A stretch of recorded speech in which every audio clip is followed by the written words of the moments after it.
What is going on, guys? It's Sean O'Connell, the managing director here at CinemaBlend, and I honestly cannot believe we made it to season 7. But here we are. Our Game of Thrones run is entering into the final season before the final season begins. We set this goal to be done with all of these recaps before season 8 launched on Sunday, April, whatever it's going to be. And we're on track to do it. One of the beauties of the binge, while the binge has been daunting, believe me, it's a lot to process in a short amount of time, is that you can end an amazing season like 6, and especially on episode 10, which was arguably one of the best episodes of the series. I mean, if I'm putting together a list of the top 3, top 5, 610 is there. 610 is there, and it's incredible. I can go right to 7-1. I don't have to wait. So that's what I'm going to do. I'm going to press play. You, on the other hand, are going to go down and hit subscribe. Turn on your notifications. It helps you keep up to date with all of these reaction videos that we're doing here at CinemaBlend. And we're going to keep going with Game of Thrones Season 8. And we're also talking about other shows that we're going to potentially do after Game of Thrones is done. So if you have suggestions, start putting them in the comments down below. But it also just helps you keep up to date with all of the things that we're doing on the channel. And we're doing a ton of really great entertainment videos, so you're going to want to keep up with those. So again, subscribe, notifications, and follow along with me as I dive right into episode 1 of season 7. Walder Frey, you should be dead. I've gathered every Frey who means a damn thing, so I can tell you my plans for this great house now that winter has come. But first, a toast. Not you. I'm not wasting good wine on a damn woman. You're my family. The men who helped me slaughter the Starks at the Red Wedding. Yes. Yes. Cheer. Butcher the woman pregnant with her babe. Cut the throat of a mother of 5. Is this Arya? Slaughtered your guests after inviting them into your home. Is she poisoning all of them? But you didn't slaughter every one of the Starks. No. That was your mistake. Leave one wolf alive, and the sheep are never safe.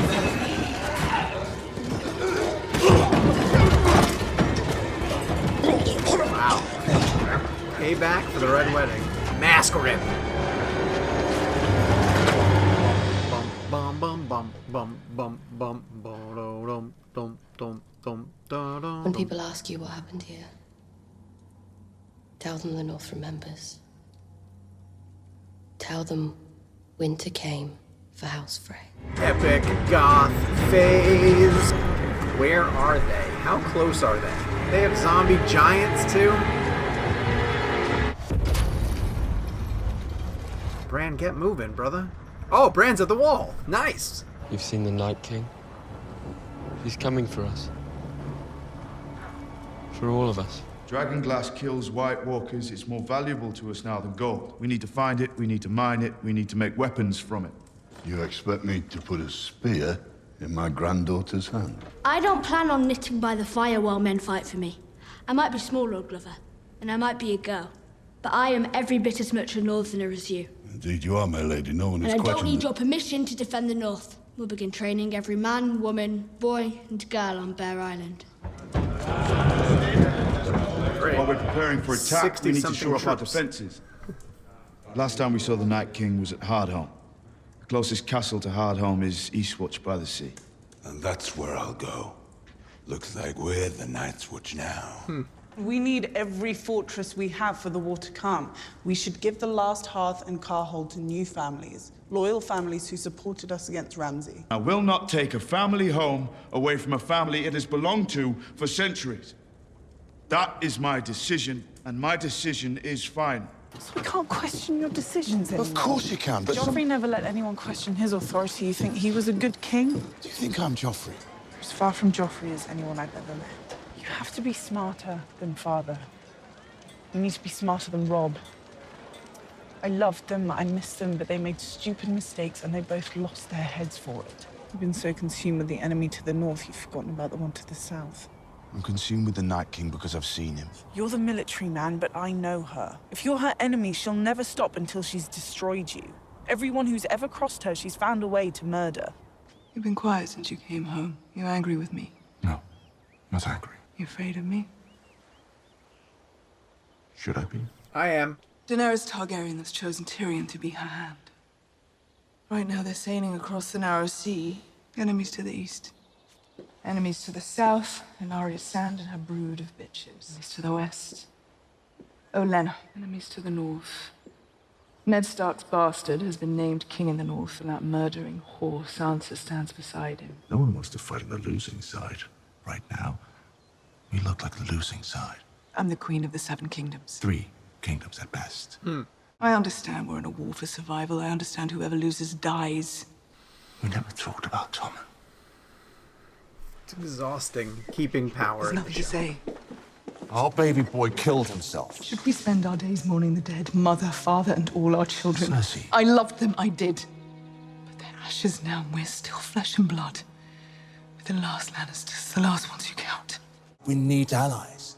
Stronger, better allies. We can't win this war alone. I think I listened to Father for 40 years and learned nothing. You invited the Greyjoys to King's Landing. They have ships. What did he come here for then? Marriage.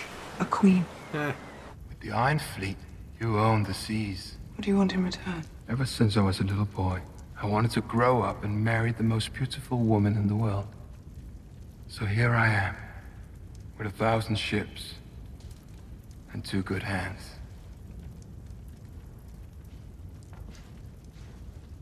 I decline your proposal. You're not trustworthy. You murdered your own brother. You should try it. Feels wonderful. The surest way to a woman's heart is with a gift. A priceless gift. I won't return to King's Landing until I have that for you. Maybe they'll have a battle at sea. Is this where Doctor Strange trained? Is the ancient one here? That's what maesters do? That seems horrible. The simplest explanation for your grating obsession with the White Walkers is that you're telling the truth. You believe me? I do. When Robert's rebellion was raging, people thought the end was near. When Aegon Targaryen turned his eye westward and flew his dragons to Blackwater Rush, the end is near. How will we survive? And thousands of years before that, during the Long Night, we can forgive them for thinking it truly was the end, but it wasn't. None of it was. The Wall has stood through it all. And every winter that ever came has ended. You're a lucky man. Give it a go. My lady. So oily. Ugh. He wants something. Always. I know exactly what he wants. For hands of gold are always cold, but a woman's hands are warm. I heard Ed Sheeran's on this. For hands of gold are always... My mother always told me to be kind to strangers. Strangers to be kind to you. Kindness in the realm. So rare. I'm going to kill the queen. I don't like the look of it. Maybe they got some ale hidden away.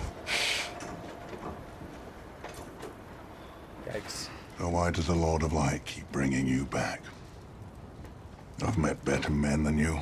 You think I don't ask myself that? Every hour of every day. You saw me bring him back from the dead after you cut him down. Don't you want to know what gave me the power? I keep asking and no one wants to tell me. Only the fire can tell you. Logs burning. Keep looking. Ice. A wall of ice. What else? It's where the wall meets the sea. There's a castle there.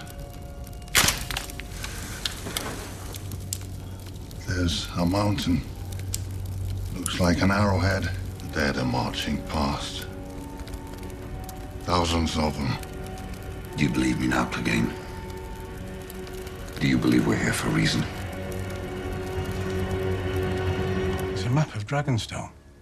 The Targaryens built their first stronghold there when they invaded Westeros. That's dragonglass. A mountain of it.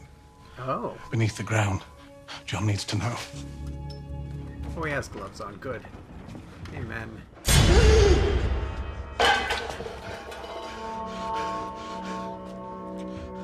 Has she come yet? Who? The Dragon Queen. Oh. Haven't heard anything.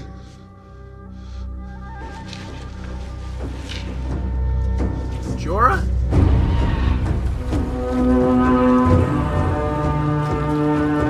Annie has arrived.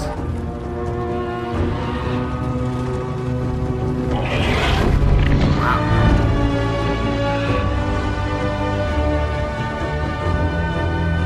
Journey, 6 full seasons in the making.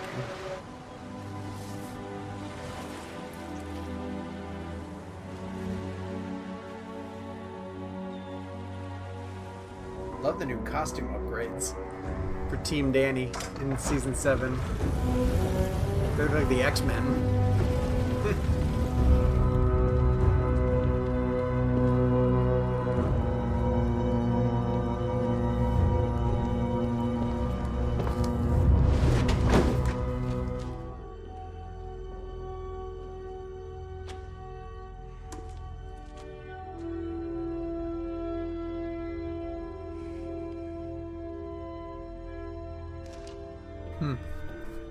I just sat down. Well, that table was made by her father, I want to say. Shall we begin? Okay, friends, let's talk about episode 1 of season 7. And what I find pretty interesting about the structure of this episode and the season is that we're on a shortened schedule, right? But this is the first time in our Game of Thrones run where we don't have 10 episodes to let the story breathe, for better and for worse. I know that usually leads to a couple of episodes, while I'm not going to necessarily call them filler episodes, because I think something significant happens in just about every episode. This one almost has to act as a traditional episode 1, but we also, when you think about this, the grand scheme of how a season rolls out, this is kind of also like episode 4. Like, we have to be moving along. And so, for that reason, we really saw some significant pins being pushed into the story map and moving us along. And there are 2 big ones that I really themes that I want to emphasize. And I'll get to them in a second. Obviously, Dany arriving in Westeros, I think, is the biggest significant story point. She's on the mainland, and as Tyrion told her at the end of last season, she's in the big game now. And she goes right to Dragonstone, former resting place, former headquarters, former kingdom of Stannis the Manus. And obviously he doesn't need it anymore. He drove himself and his family into the grave. I find it interesting that Dragonstone also gets mentioned through Sam's research, where he learns that there's a mountain of dragon glass underneath it, and Jon is recruiting his people to mine for dragon glass, because he knows that it is a weapon that they're going to need against the White Walkers. Dragon glass has been proven to destroy White Walkers. So immediately the season is pitting a potential merger of storylines between Dany and Jon, and I think that's pretty fascinating. And you know, they get through the monotony of Sam's day-to-day and the grueling nature of what his training is through a brilliantly edited sequence of clearing out chamber pots and filling food dishes for the much older maesters. And then Sam lands on the first major theme that comes out of this episode, which comes from, and I'm pretty sure that's Jim Broadbent, right? Like, is that Jim Broadbent, the brilliant character actor? He's intrigued by Sam's fascination with the White Walkers, and Sam has said, "Look, I've seen the Army of the Dead, and it's true." And the guy says, "Look, I believe you," essentially, but there have been multiple times when people have rightfully believed that the end of the world was upon us. And he names a couple of different milestones over the course of history that even he has experienced, where people have said, this is the end, right? And it's never the end. So it's easy to dismiss people's end of the world hysteria. And when people say, like, this truly is as bad as it's going to get, and we have to do something now because the end of the world's coming, and it never ends up being the end of the world. And I think that that's a really interesting conversation for people to have on Game of Thrones, because they live under the perpetual threat that winter is coming. Over the course of his research, Sam also opens up one of the cells, and we see Jorah is in there, and again, probably researching his cure, but ends up at the Citadel before he's able to do anything about it. We start with Arya, who is pretending to be Walder Frey, and she eliminates a large chunk, if not all, of the Freys over the course of that process. And then she also, I remember this happened, I remember the headlines when this happened. She runs into a band of guys, one of them played by famous singer Ed Sheeran, and through talking with them, admits that she's on her way to King's Landing, and it's her plan to kill Cersei. She's going to kill the queen. And I said at the end of last season that with Arya, it felt like her path could sort of go in one of two directions. She was either going to go back to Winterfell, potentially reunite with Sansa and Jon, or she was going to continue to knock people off of her list and head to King's Landing, and it sounds like that is where she's going to go. We immediately jump from Arya and talking about killing Cersei to the Hound. And that transition, that jump there, leads me to believe that because Arya got a bulk of her training in how to be a vengeful badass from the Hound, and then the rest from Jaqen, is that her and the Hound are going to cross paths again. And the Hound gets into a conversation with Beric Dondarrion about the other big topic that I think comes from this episode, which is why resurrected people are brought back from the dead. Like, this is a guy who has been, through the use of magic, brought back from the dead multiple times. And the Hound says, why? Why does your Lord of the Light keep bringing you back? To what end? And Beric says, I don't know. Like, I just have to believe that if he keeps bringing me back, then I have a purpose. There's a reason. And the Hound says, why can't he just tell you what your purpose is? Which is a legitimate question. Like, it's how a logical mind would approach faith and religion. And we had a very similar conversation to that with Jon Snow, when Jon Snow was brought back. And Jon says, well, why? Like, why am I here? And the Red Woman says, I have to believe that the Lord of the Light allowed me to bring you back because you're needed for a purpose. Now, I always thought Jon Snow had a bigger purpose, but if Beric comes back and the Brotherhood is back into the story, I'm starting to think that he's also going to be an important character in the wars that are to come and what's going to happen. We did stop in with Cersei and caught up with her and Jaime, and they are plotting for the return of Tyrion. They recognize Dragonstone as the location that Dany and her army probably will go to. In other seasons, it might have taken an episode or two for Dany to get there, right? But we have to rush through the story because we only have 7 episodes to tell this one too. So Dany, by the end of this episode, arrives at the place where Cersei and Jaime probably thought she was going to go. They are given an opportunity to potentially unite with Euron Greyjoy, and he leaves and says he's going to bring back a gift in order to convince Cersei that he can be trusted because he has a fleet. And I thought maybe we'd get a shot of his armada attacking Dany's army in the ocean. And again, in another traditional season, maybe that would have played out over the course of another episode, but we're moving things along relatively quickly, which I'm happy about. I'm happy. Like, I like living in the beats, and I like letting the story tell itself out, but I also think it's okay at this point now.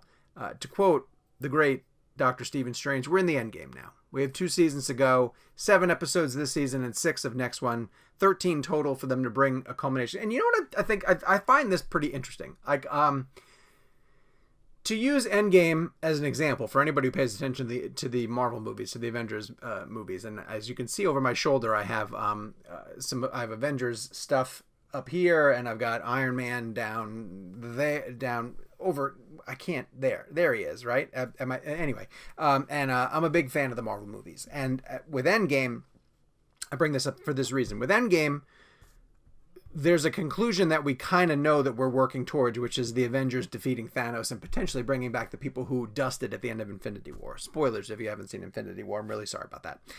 I don't know what the end goal is for Game of Thrones. I don't know what the culmination of the story needs to be at the end of season 8. And I was having a conversation about the show with a good friend of mine who has tipped me off to the show. And I asked him specifically, like, why is the question of who sits in the throne important when the audience knows that the throne battle is insignificant compared to what's coming north of the wall? Like, shouldn't the focus be fending off the White Walkers and not establishing who's... Unless the person who ends up in the throne, in the Iron Throne by the end of season 8 is the one who has the solution of how to stop the Night King. I don't know. That's a major question that I really hope gets answered over the course of season 7. And then once we get ourselves into season 8. So we're through episode 1. We have 6 more to go. We'll be back here very soon for season 7, episode 2. You don't want to miss it. So go down, hit subscribe, turn on your notifications. And as soon as we post that reaction video, it'll be right here on CinemaBlend's YouTube page.